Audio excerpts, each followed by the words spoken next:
को रिप्रेजेंट कर रहा है, ये इसी ए बी को रिप्रेजेंट कर रहा है जो कि इस स्टैंडर्ड एलिप्स की टेंजेंट है। तो फिर से नाउ मैंने इसको कंपेयर कर दिया इसकी एक ऐसी इक्वेशन से जो कि इररेस्पेक्टिव ऑफ थीटा पैरामीटर हमेशा इस एलिप्टिकल पाथ की क्या है, टेंजेंट है। तो cos theta divided bye AH is equate with sin theta divided by BK is equate with 1 upon A square। तो cos theta यानी कि simply x square upon A square plus B square into Y square upon A की power 4 is equal to 1। ये वो answer होगा या ये वो लोकस होगा जो कि हमें यहाँ पर फाइंड आउट करना है। अंडरस्टैंड सभी को? तो इस टाइप से आपसे यही पूछा गया था कि उस पॉइंट P का लोकस बताओ। तो आपको ये समझ में आना चाहिए कि पॉइंट P यानी कि बेसिकली पॉइंट P मतलब कि क्या है, यहाँ पर इस उस पॉइंट P के रिस्पेक्ट में लाइन AB आपकी कॉर्ड ऑफ कॉन्टेक्ट है ड्यू टू द सर्कल, और वहां पर इस तरह से इस एलिप्स की टेंजेंट है। अंडरस्टैंड सभी को यहां तक भी अच्छे से? फर्दर अगर हम कुछ स्टेटमेंट की बात करें कि find the length of the product, find the product of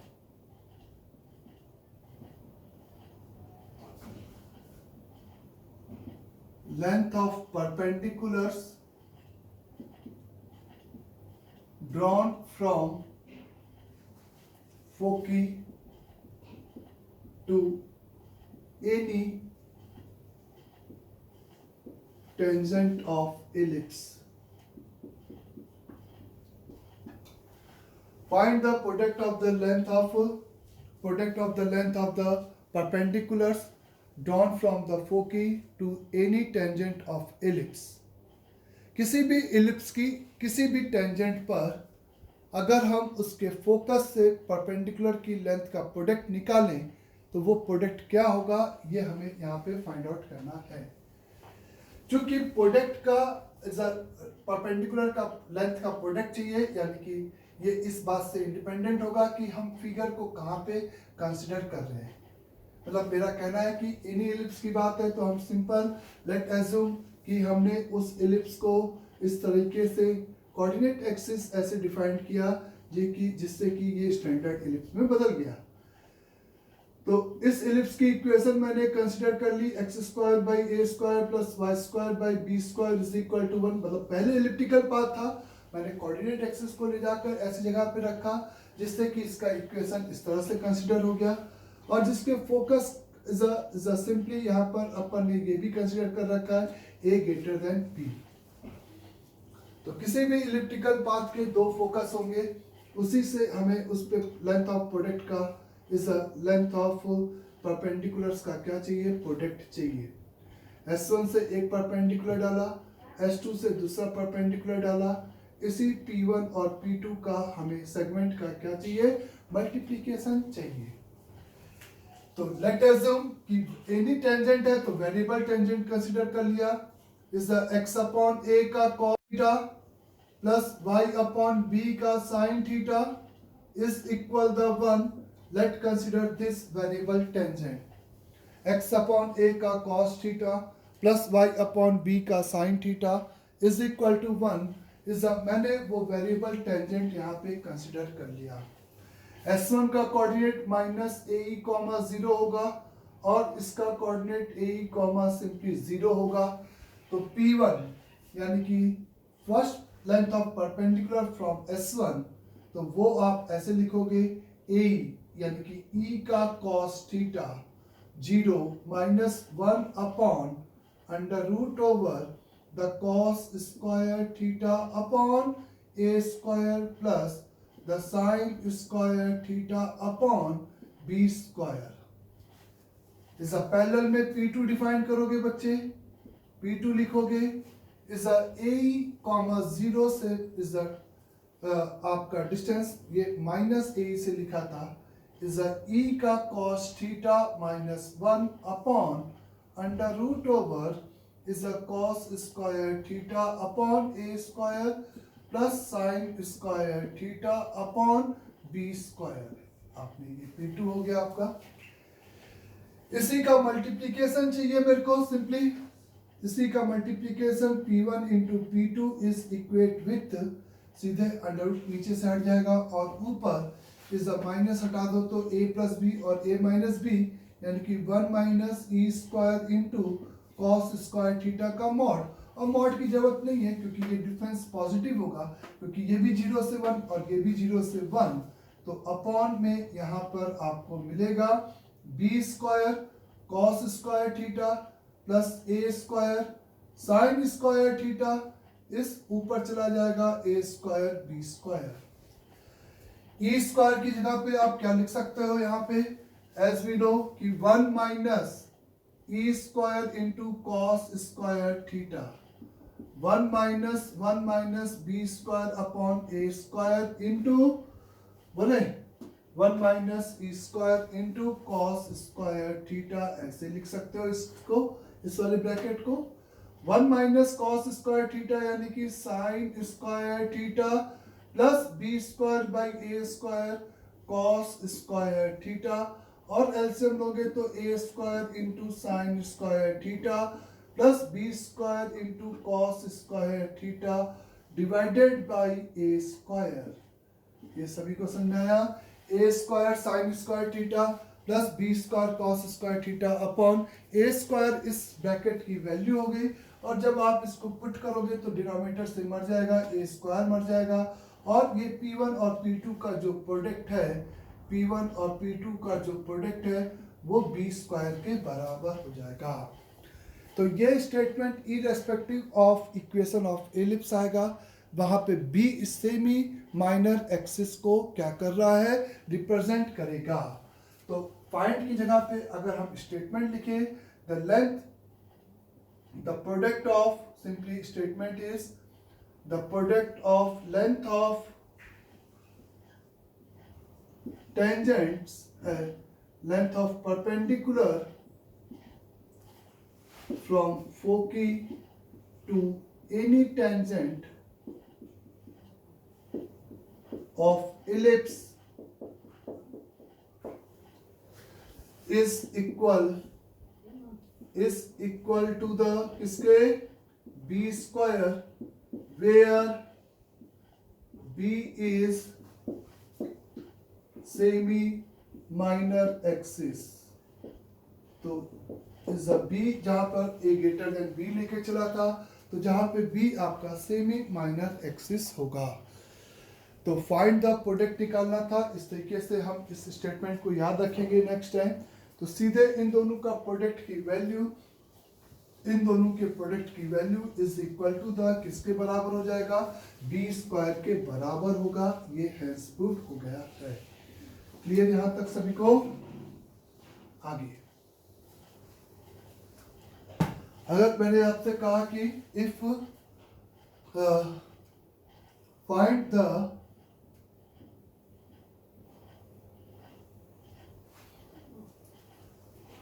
the locus of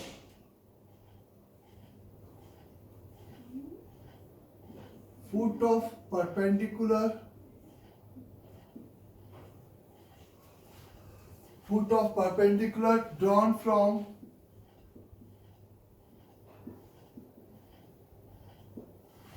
find the locus of the foot of perpendicular drawn from foci to any variable tangent of ellipse. Find the locus of the foot of perpendicular drawn from the foci to the any variable tangent of ellipse.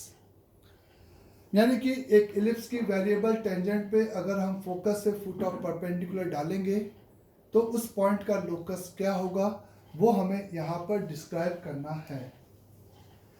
तो locus निकालने के लिए फिर से आपने सबसे पहले इस कोऑर्डिनेट एक्सिस डिफाइंड कर दिया और उसमें इलिप्स की इक्वेशन इस तरीके से कंसिडर कर लिया, x square upon A square plus y square upon B square is equal to 1 where a is greater than b, where simply a is greater than b आपका ये हो गया, जिससे कि आप फोकस लिख सको आराम से। और फिर आपको इसी इलिप्स की एक वेरिएबल टेंजेंट कंसिडर किया और उसके पर फोकस से ये फुट ऑफ परपेंडिकुलर किसी भी फोकस से, इससे भी निकाल सकते हो, इससे भी, इस डज नॉट मैटर, इससे कोई फर्क नहीं पड़ेगा। इसी h कॉमा के का आपको क्या चाहिए, सिंपली लोकस चाहिए। ये बात क्लियर सभी को।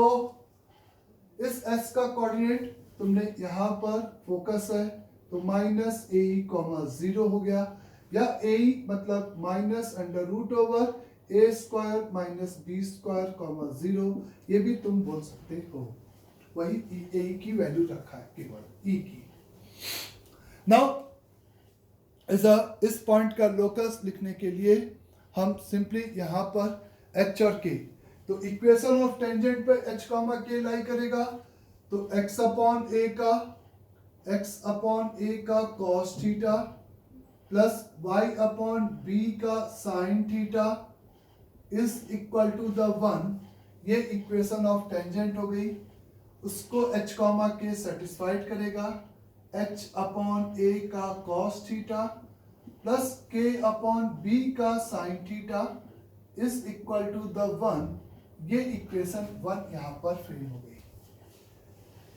फिर नाउ इस फोकस से इसको मिलाने वाली लाइन का स्लोप इसके परपेंडिकुलर होगा, यानी कि हम उस परपेंडिकुलर लाइन का इक्वेशन को is a simple minus A comma 0 से क्या कर रहे हैं, सेटिस्फाइड कराने जा रहे हैं। तो इसका मतलब उस इक्वेशन का, उस परपेंडिकुलर लाइन का इक्वेशन x का sine theta divided by b is a minus y का cos theta divided by a is equate with इसी को ए कॉमा 0 इसकी परपेंडिकुलर लाइन लिखा इज अ, और उसको माइनस ए यानी कि minus a upon b multiplied by sine theta और y की वैल्यू 0 से इसको क्या कर दिया, सेटिस्फाइड करा दिया।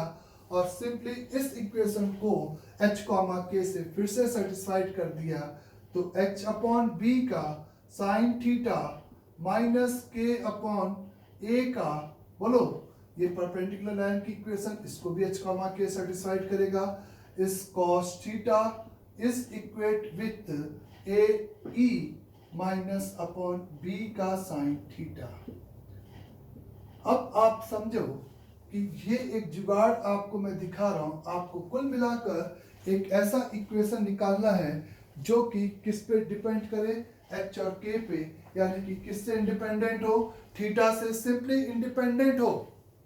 थीटा से इंडिपेंडेंट अभी आपको दिखाई नहीं देगा, लेकिन नेक्स्ट स्टेप देखो कैसे हम एच और के में डायरेक्टली इक्वेशन पता कर लेंगे इंडिपेंडेंट ऑफ थीटा। ध्यान देना, उसके लिए मैंने क्या किया, दोनों इक्वेशंस को स्क्वायरिंग करके यहाँ पे ऐड किया। जब दोनों इस इक्वेशन को स्क्वायरिंग करके ऐड किया तो एच स्क्वायर का कोफिशिएंट कितना आएगा, कॉस स्क्वायर थीटा अपॉन ए square plus sine square theta upon B square, ये आएगा कि नहीं आएगा, प्लस के स्क्वायर का कोफिशिएंट कितना आएगा, यहाँ पे इस squaring first and second equation को स्क्वायरिंग करके ऐड कर रहे हो, तो यहाँ पे साइन स्क्वायर थीटा अपॉन का b square plus cos square theta upon का ए स्क्वायर, ऐसा आएगा। इस प्लस का 2ab और माइनस का 2ab आप देखो मर जाएगा, इस equate with 1 plus a square e square upon B square into sine square theta, ये आएगा। आप यहां पर इस ई स्क्वायर की वैल्यू पुट करो, ई स्क्वायर की वैल्यू आप इसमें पुट करो इस नंबर में खाली, तो ये नंबर आपका रिप्लेस हो जाएगा इस, ये number a square by b square into 1 minus का b square by a square into sine square theta, तो इसकी वैल्यू हो जाएगी a square by b square into sine square theta minus का साइन स्क्वायर थीटा। 1 पहले से लिखा था, तो इक्वल के इधर आपको क्या मिलेगा, is a square upon b square into sine square theta plus का कॉस स्क्वायर थीटा। अब आप यहां से a स्क्वायर कॉमन निकाल दो तो आपको मिलेगा cos square theta upon a square plus sine square theta upon b square, ऐसा। अब आप देखो कि इस तरह से स्क्वायरिंग करके ऐड करने पे एज द रिजल्ट आपको क्या हुआ कि वो तीनों ब्रैकेट वहां पे मर जाएंगे और सिंपल लोकस आपको क्या मिल जाएगा, h square plus k square is equal to a square. तो ये आपको लोकस मिल जाएगा। और ये जो लोकस है वो अगर आप देखो, इस जो इलिप्स आपने कंसिडर किया था उस इलिप्स के रिस्पेक्ट में ये जो लोकस है वो क्या है, इस इलिप्स का कौन सा सर्कल, सिंपली ऑक्सिलरी सर्कल है कि नहीं। तो इसका मतलब द लोकस ऑफ द अगर हम स्टेटमेंट लिखें, the locus of the foot of perpendicular drawn from foci to any variable tangent of ellipse is simply its क्या होगा, auxiliary circle होगा। अंडरस्टैंड सभी को यहां तक अच्छे से, इसका क्या होगा, सिंपली auxiliary circle, ये आपका लोकस आएगा। अंडरस्टैंड, तो इसको जरूर लिख लेना एज अ स्टेटमेंट। और ये स्टेटमेंट याद भी होना चाहिए। ये स्टेटमेंट की मतलब, मेरा कहने का मतलब प्रीवियस और इस बात को लेकर हम ऐसे फिगर में बोल सकते हैं कि अगर आपके पास कोई भी एक इलिप्टिकल पाथ है, सिंपल एक इलिप्टिकल पाथ है जिसके ये फोकस S1 और S2 हैं, ये इस इलिप्टिकल पाथ का ऑक्सिलरी सर्कल है। अगर आप इसके किसी भी पॉइंट पे टेंजेंट ड्रॉ करते हो तो ये आपको इलिप्टिकल पाथ को जहां पर मीट करेगा उसको इस तरह से अगर आप मिलाओगे तो ये 90 डिग्री होंगे, क्योंकि भाई foot of perpendicular meet on auxiliary circle, या अगर हम टेंजेंट के पॉइंट ऑफ इंटरसेक्शन को इस तरह से फोकस से मिलाएंगे तो वो आपका सिंपली, और अच्छे से एक लाइन ड्रॉ करता हूं मैं, सिंपली इस तरह से आएगा। और ये आपका यहाँ पर ऐसा होगा कि ये इस 90 डिग्री दिखाई देगा S2, और ये आपको S1 भी यहाँ पर कितना होगा, 90 डिग्री होगा। तो ये बात क्लियर हुई सभी को अच्छे से। और यहाँ पर इसका और इसका जो प्रोडक्ट होगा, ये और ये P1 और इस लेंथ का प्रोडक्ट जो होगा वो सिंपली इस फिगर में किसके बराबर हो जाएगा, b स्क्वायर के बराबर होगा। तो किसी भी इलिप्टिकल पाथ पे ड्रॉन टेंजेंट इसके ऑक्सिलरी सर्कल को जहां पे कट करती है उस पॉइंट्स को इस तरह से फोकस से मिलाने पर ये आपस में 90 डिग्री होंगे, या इसके फोकस से इस पे जब परपेंडिकुलर डालोगे तो ये फुट ऑफ परपेंडिकुलर इसके किस पे लाई करेगा, ऑक्सिलरी सर्कल पे लाई करेगा। यही अपन ने प्रूफ किया है। अंडरस्टैंड इस फिगर में अच्छे से आपको ये बात। Now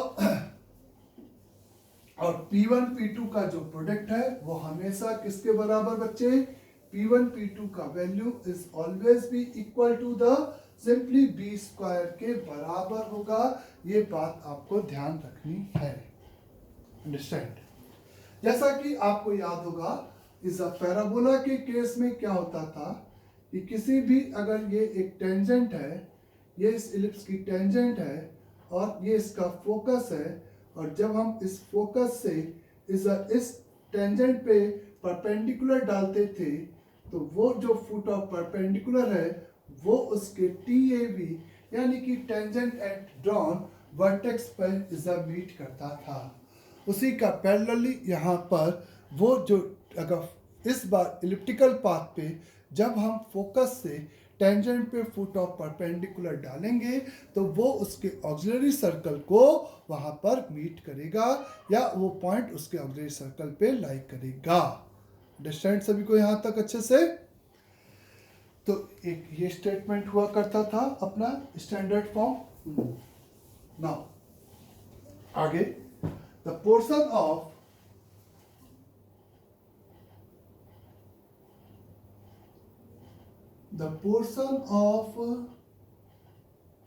variable tangent of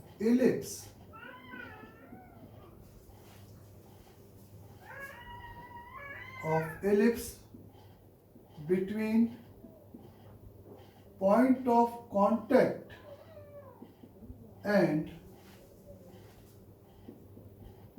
directrix is subtend right angle at corresponding focus.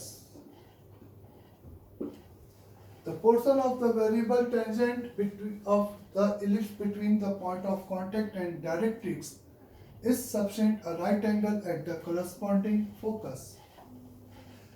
किसी भी इलिप्टिकल पाथ का ये कहा जा रहा है कि ये इलिप्टिकल पाथ है, ये इसकी यहाँ पे सिंपली डायरेक्ट्रिक्स है, ये इसकी कोई भी आपने टेंजेंट ड्रॉ किया है जो कि इसको Q पर जाके मीट किया, तो ये जो PQ आप देख रहे हो ना, ये PQ इस corresponding focus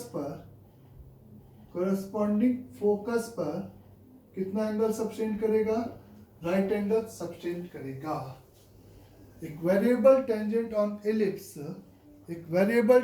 on ellipse basically इस तरीके से द पोर्शन बिटवीन किसके बीच का portion? Point of contact and directrix is subtend a right angle at corresponding focus. इसके लिए कुछ नहीं करना है, फिर से आपको अगर प्रूफ करने के लिए is x square upon A square plus y square upon B square is equal to 1, आपको ये डेरिवेशन आपको इसलिए करना है जिससे कि आपको फीलिंग हो, आपको थोड़ा सा लिखने की आदत हो कि ऐसे ऐसे सॉल्व किया जा सकता है। इस ए का कोऑर्डिनेट हो गया ए का cos थीटा कॉमा बी का sin थीटा, चूंकि फोकस की बात हो रही है तो ए ग्रेटर देन बी कंसिडर कर लिया। फिर इस वाले पॉइंट का कोऑर्डिनेट ए कॉमा 0 कंसिडर हो गया। क्यू का कोऑर्डिनेट हम लोग लिख सकते हैं, क्यू बेसिकली टेंजेंट और डायरेक्ट्रिक्स का पॉइंट ऑफ इंटरसेक्शन है, जिसका एक्स कोऑर्डिनेट तो पक्का ए अपॉन ई होगा एंड वाई कोऑर्डिनेट हम लोग सिंपली इस इक्वेशन ऑफ टेंजेंट लिखने के बाद उसमें x की जगह पर a बाई ई पुट कर दिया जाए, y अपॉन b का sine theta is equal to 1, तो y बाई b का साइन थीटा यानी कि फॉर q का अगर हम बात करें यहाँ पे तो x को a बाई e, तो 1 minus e upon a by e यानी कि cos थीटा अपॉन e, ऐसा ही कुछ आएगा। तो y की वैल्यू आ जाएगी b upon e multiplied by e minus का cos theta divided by simply sin theta. देखो y की वैल्यू b e सब अपनी जगह पे हो जाएंगे जो भी, तो यानी कि ये आपके पास आ जाएगा b upon e multiplied by e minus का cos theta divided by is a sin theta. और आपको अगर ये एस पर सबटेंडेड एंगल 90 डिग्री दिखाना है तो उसके लिए आप product of the slope is equate with क्या दिखा सकते हो? माइनस का 1। Product of the slope is equate with minus का 1 के लिए आप स्लोप ऑफ पी एस निकालोगे यहाँ पर, तो वो आपके पास आएगा b का साइन थीटा डिवाइडेड a का cos थीटा माइनस ए ई, यानी कि b का sine theta divided by a common the cos theta minus e is the slope of QS। अगर आप निकालते हो तो वो सिंपली आएगा b अपॉन e का e माइनस का cos theta divided by sine theta minus 0 divided by is a upon e minus AE, जिसको हम आराम से A अपॉन E कॉमन निकाल दें तो 1 माइनस ई स्क्वायर हो जाएगा, जो कि b square by a square हो जाएगा। तो E से E मरेगा, A से एक A मरेगा, B से एक B मरेगा। तो finally this ratio is equivalent to the A upon B into E minus का cos theta divided by sine theta आएगा। और इन दोनों का प्रोडक्ट आप देख सकते हो is equal to the simply आपका क्या होगा, माइनस का 1। तो इस टाइप से आप मेरे से बोल सकते हो कि the portion between the point of contact and directrix is sufficient a right angle. अच्छा, आप कहते हैं कि इसी टेंजेंट को अगर मैं पीछे की तरफ एक्सटेंड करता तो वो इसके दूसरे डायरेक्ट्रिक्स को मीट कर रहा होता। ये डायरेक्ट्रिक्स अगर है तो ये पी आर भी आपका S2 पे इस तरीके से राइट एंगल सब्सटेंड करता हुआ जाता, यानी कि द पोर्शन कोरस्पॉन्डिंग, यही मतलब था कि PQ S पर और PR S2 पर इस तरीके से आपका सिंपली क्या सब्सटेंड करेंगे, राइट एंगल सब्सटेंड करते हुए ये आपको प्लॉट करेंगे। अंडरस्टैंड यहाँ तक सभी को अच्छे से? तो इस टाइप से द पोर्शन बिटवीन, यही अपन को यहाँ पर सिंपली प्रूफ करना था कि इस किसी भी टेंजेंट का ये पार्ट आपका इसके करस्पॉन्डिंग फोकस पे क्या करता है, राइट एंगल सब्सटेंड करता है। अंडरस्टैंड सबको यहाँ तक अच्छे से? आगे देखें, the equation of tangent in slope form, the third part अपन ने वहां पे लिखा था कि the equation of tangent in slope form.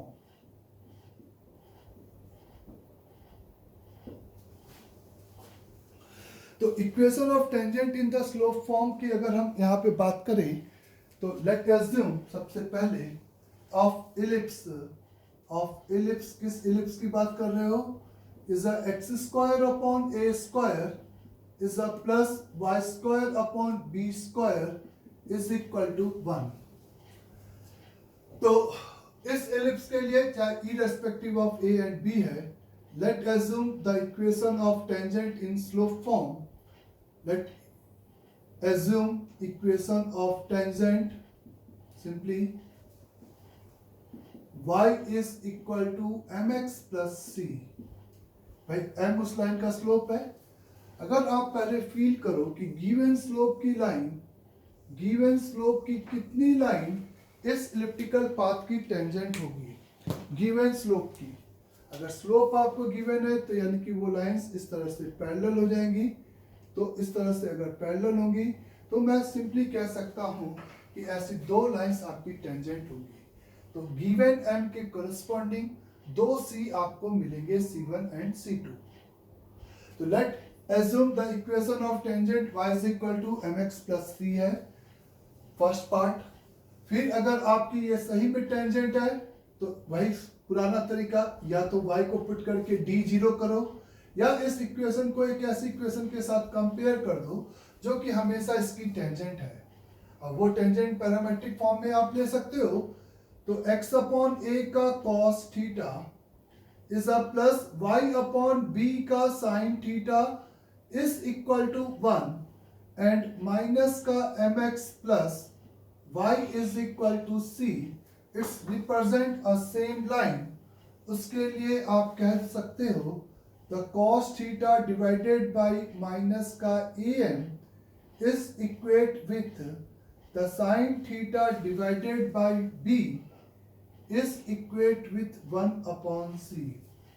c की वैल्यू हमें निकालने के लिए हमने cos थीटा और sin थीटा को इंडिपेंडेंटली निकाला। cos थीटा माइनस का am divided by c and the sin theta is equate with is a b divided by c। दोनों को स्क्वायरिंग करके ऐड किया तो 1 is equate with a square m square upon c square plus b square upon c square. Now the c is become under root over a square m square simply plus का b square. तो इस c की इस constant term के लिए ये line इसकी क्या हो जाएगी, सिंपल टेंजेंट हो जाएगी. तो equation of tangent in slope form, the equation of tangent in slope form, अगर आपसे कहा जाए the equation of tangent in slope form, अगर आपको लिखा जाए तो वो इक्वेशन आप कैसे लिखोगे बच्चे, वो इक्वेशन आप लिखोगे is the y is equate with simply mx plus minus under root over a square m square plus b square, c की वैल्यू. तो गिवन प्लस माइनस इसलिए क्योंकि दो गिवन स्लोप के लिए है.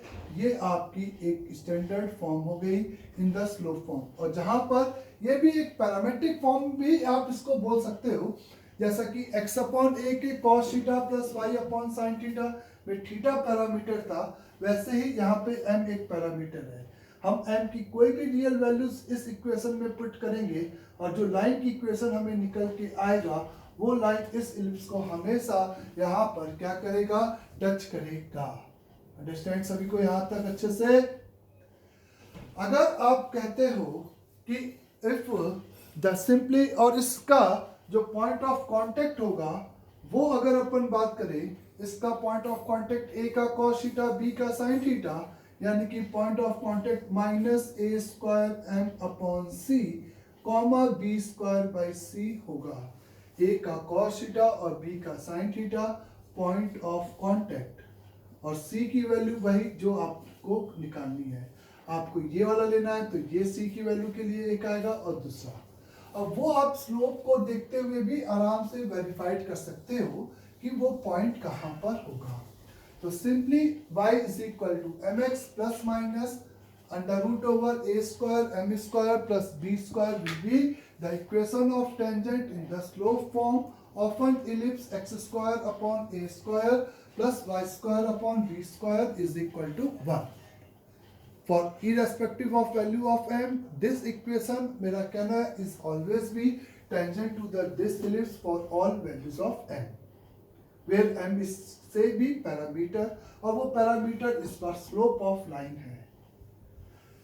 ओके जब भी अगर हमें डायरेक्टली या इनडायरेक्टली स्लोप से रिलेटेड सवाल है तो हम इस इक्वेशन को यूज आराम से कर सकते हैं.